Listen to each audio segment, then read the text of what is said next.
Hello students, आज accountancy में हम नया चैप्टर स्टार्ट करेंगे। चैप्टर 4 है process and bases of accounting. पहले हम प्रोसेस के बारे में पढ़ते हैं। तो जैसा कि हम जानते हैं अकाउंटिंग एक प्रोसेस भी है।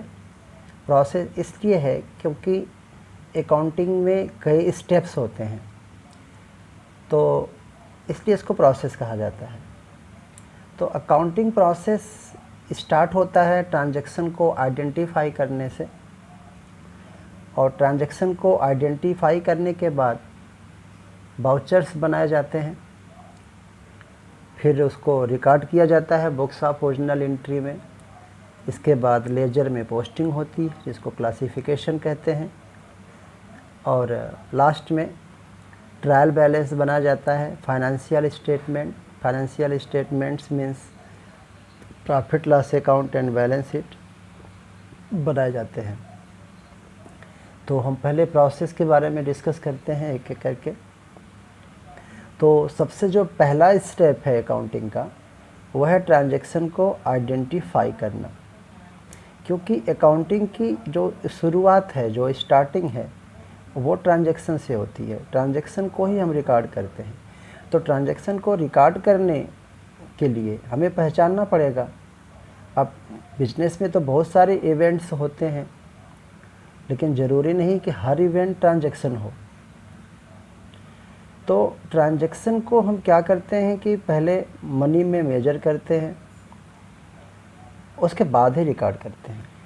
तो ट्रांजैक्शन को आइडेंटिफाई करने के लिए हमारे पास डॉक्यूमेंट्स होते हैं। उन डॉक्यूमेंट्स के देख करके, पढ़ करके हम जानते हैं कि कौन सा ट्रांजैक्शन हुआ है।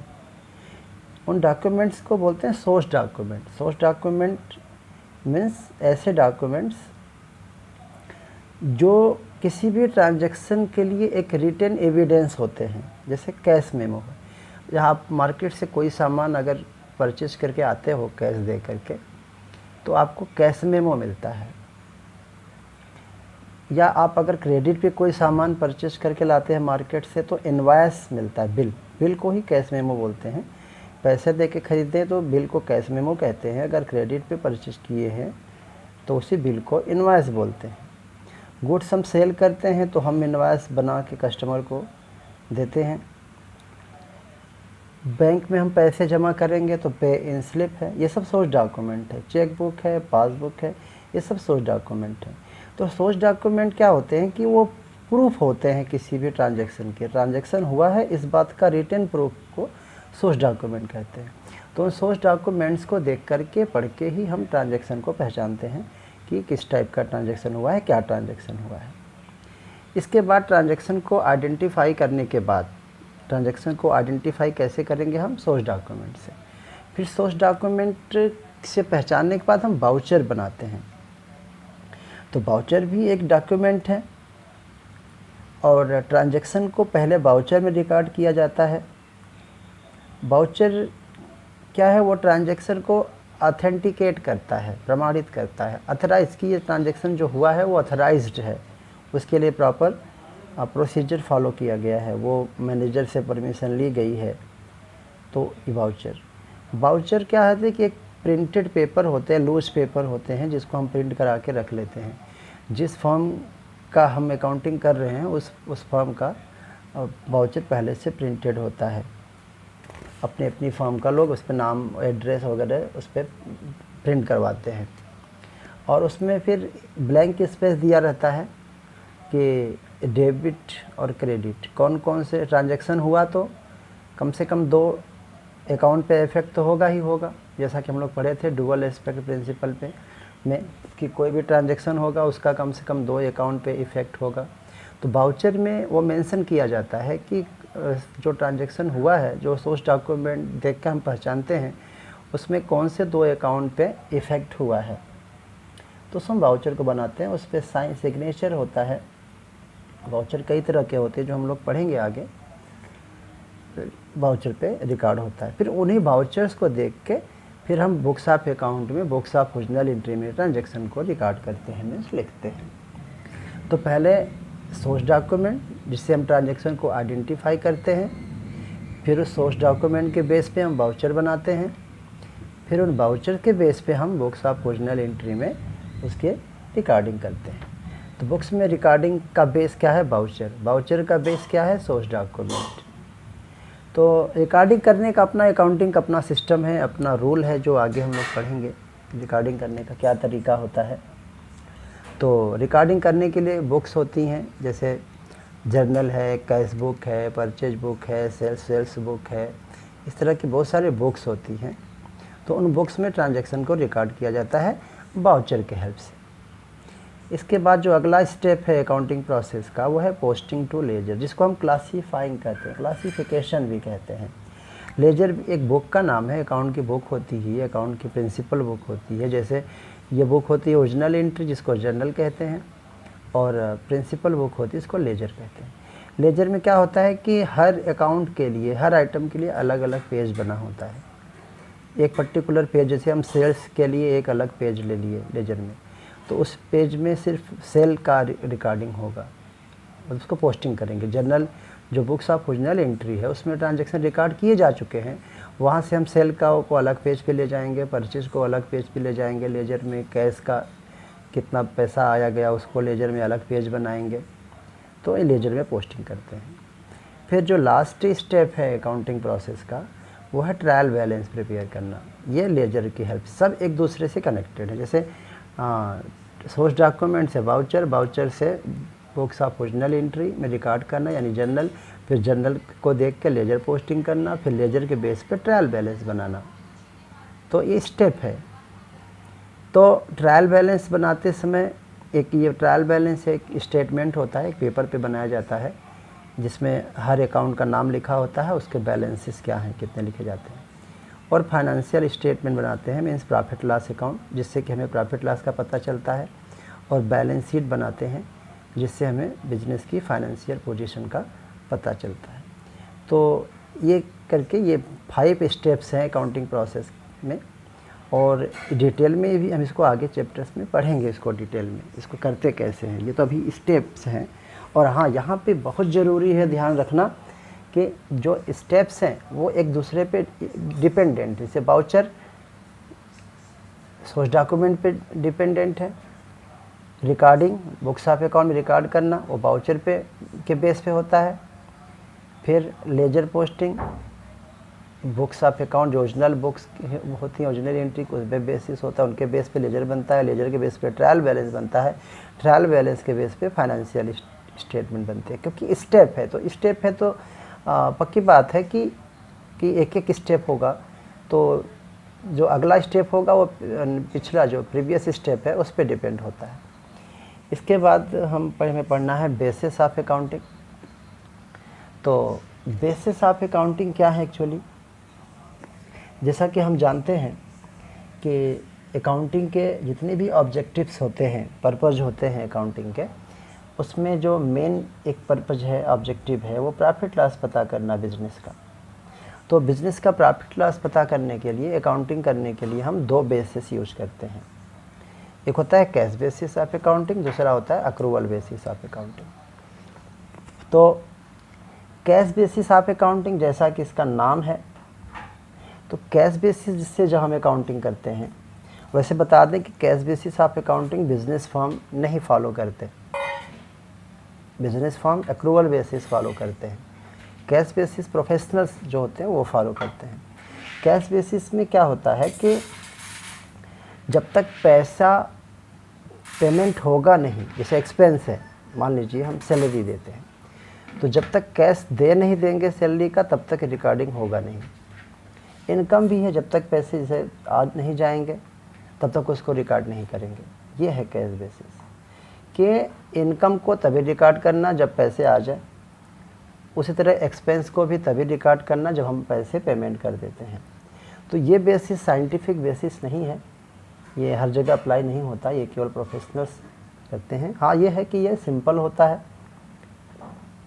और इसमें बहुत सारे एस्टिमेट्स, जजमेंट्स वगैरह नहीं करते। और ये सब इंटरप्राइज के लिए ये सुटेबल नहीं होता कैश बेसिस।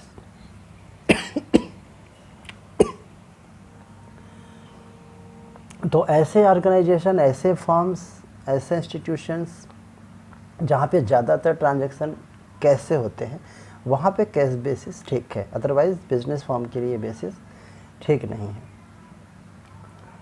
क्योंकि इसके कुछ डिसएडवांटेजेस होते हैं। एक तो ये है कि कंपनीज एक्ट में इसको रिकॉग्निशन, इसको पहचान नहीं है, और इसमें कोई कंसिस्टेंसी नहीं होती है। ये मैचिंग प्रिंसिपल, जो प्रिंसिपल्स हम लोग पढ़े थे, उस प्रिंसिपल को फॉलो नहीं करते हैं। अल्टीमेटली हम कह सकते हैं ये साइंटिफिक नहीं है, इसलिए बिजनेस फर्म के लिए सूटेबल नहीं है, क्योंकि ये बेसिस में क्या है कि जब तक कैश का पेमेंट होगा नहीं तब तक एक्सपेंस रिकॉर्ड करेंगे नहीं, और जब तक इनकम है तो जब तक पैसे नहीं आ जाएंगे तब तक इनकम को रिकॉर्ड नहीं करेंगे। अक्रूवल बेसिस है, accrual basis of accounting. Accrual concept हम लोग पढ़े थे लेसन 3 में, वही चीज़ है अक्रूवल बेसिस। अक्रूवल बेसिस में क्या होता है कि पैसे मिले चाहे नहीं मिले, अगर इनकम हुआ तो हम उसको रिकॉर्ड कर लेंगे। जैसे कि मान लेते हैं हमने गुड्स को सेल किया, तो पैसे नहीं मिले तो भी हम सेल रिकॉर्ड कर लेंगे अक्रूवल बेसिस में। या हम कह सकते हैं कि अक्रूवल बेसिस में जो नॉन कैश ट्रांजैक्शंस होते हैं, मीन्स जो उधार पे ट्रांजैक्शन होते हैं, उनको भी रिकॉर्ड किया जाता है। उसी तरह एक्सपेंसेस हैं, तो एक्सपेंसेस का पेमेंट हम करें ना करें, अगर वो ड्यू हो गया, हमने बेनिफिट ले लिया तो रिकॉर्ड कर लेंगे।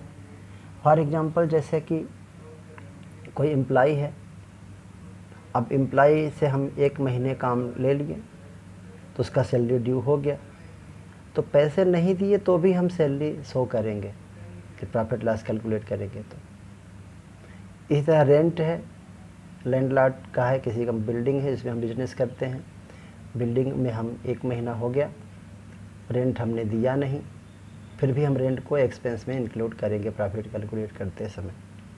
तो अक्रूवल बेसिस अक्रूवल कंसेप्ट की तरह है।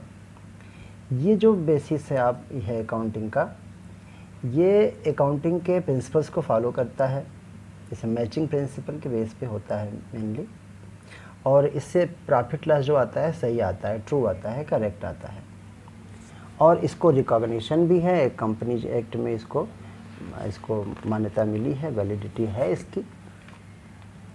और एक्रूवल बेसिस के और भी फ़ायदे हैं, जैसे कंसिस्टेंसी रहती है, अलग अलग ईयर में हम जो अकाउंटिंग करेंगे उसमें कंसिस्टेंसी रहती है। हाँ, इसका थोड़ा सा कुछ प्रॉब्लम है एक एक्रूवल बेसिस में कि थोड़ा सा ये सिंपल नहीं होता, इसमें आपको अकाउंटिंग के कंसेप्ट, अकाउंटिंग के प्रिंसिपल्स अच्छे से आने चाहिए, इसमें कुछ पर्सनल जजमेंट भी होते हैं, तो इस तरह से एक्रूवल बेसिस है। अब जो लास्ट है, लास्ट क्या है, वो इन्हीं दोनों का मिक्स है। एक बेसिस है हाइब्रिड, वो कोई बेस अलग से नहीं है, उसको कैश बेसिस और अक्रूवल बेसिस का मिक्स्ड कहा जाता है, इसे उसको मिक्स्ड बेसिस ऑफ अकाउंटिंग बोलते हैं या हाइब्रिड बेसिस ऑफ अकाउंटिंग बोलते हैं, क्योंकि ये मिक्स है, इसमें कैश बेसिस का भी यूज होता है और अक्रूवल बेसिस का भी यूज होता है। हाइब्रिड बेसिस में क्या होता है कि रेवेन्यू को और असेट्स को कैश बेसिस पे रिकॉर्ड किया जाता है। किसको? रेवेन्यू को और इसको असेट्स को कैश बेसिस पे। इसके अंदर चूँकि ये मिक्स्ड है तो रेवेन्यू हम जानते हैं क्या होता है, गुड्स को सेल करके जो पैसे आते हैं उसको रेवेन्यू बोलते हैं या इनकम भी होती है। तो रेवेन्यू को और असेट्स को हम करते हैं कैश बेसिस पे, इस हाइब्रिड में, मिक्स में cash basis of accounting follow करते हैं। और जो लायबिलिटीज और एक्सपेंसेस होते हैं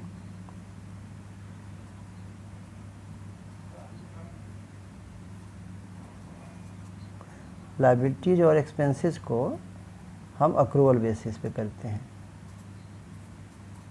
इसीलिए इसको मिक्स्ड बोलते हैं।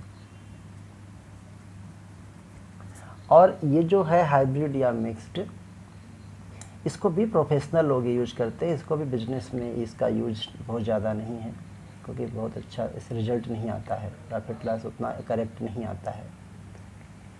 तो अच्छा, ये जो हाइब्रिड सिस्टम है इसको कोर्ट्स में लीगल वैलिडिटी है इसकी, अप्रूवल है इसको, ऐसा नहीं कि ये किसी काम का नहीं है। लेकिन बिजनेस के लिए ये अप्रोप्रिएट नहीं है, बिजनेस फॉर्म्स के लिए। बिजनेस फॉर्म के लिए तो वही अक्रूवल बेसिस ही है। तो ये हो गया process and bases of accounting, और इसको ये अच्छे से पता होना चाहिए। हालांकि हम लोग करेंगे तो यूज यही, हम लोग ये 11th में जितना भी अकाउंटिंग करेंगे वो अक्रूवल बेसिस पे ही करेंगे, क्योंकि हम बिजनेस फॉर्म का अकाउंटिंग करेंगे, प्रोफेशनल्स का अभी हमें नहीं सीखना है, केवल बिजनेस फॉर्म का करना है, इसलिए अक्रूवल बेसिस ही करना है। अक्रूवल बेसिस फिर से बता दूं कि इनकम अर्न हो गया, अर्निंग हो गई, अक्रूवल हो गया, मीन्स हमको लेने का पाने का राइट हो गया इनकम, तो रिकॉर्ड कर लेंगे, पैसे मिले चाहे ना मिले। उसी तरह एक्सपेंसेज हैं, एक्सपेंसेस को हम उसी वक्त रिकॉर्ड कर लेंगे जिस वक्त वो ड्यू हुआ, चाहे पैसे दिए चाहे नहीं दिया, वो डिफरेंट मैटर है। अक्रूवल कंसेप्ट पढ़ाए थे उसी की तरह है। तो बस इतना ही इसमें।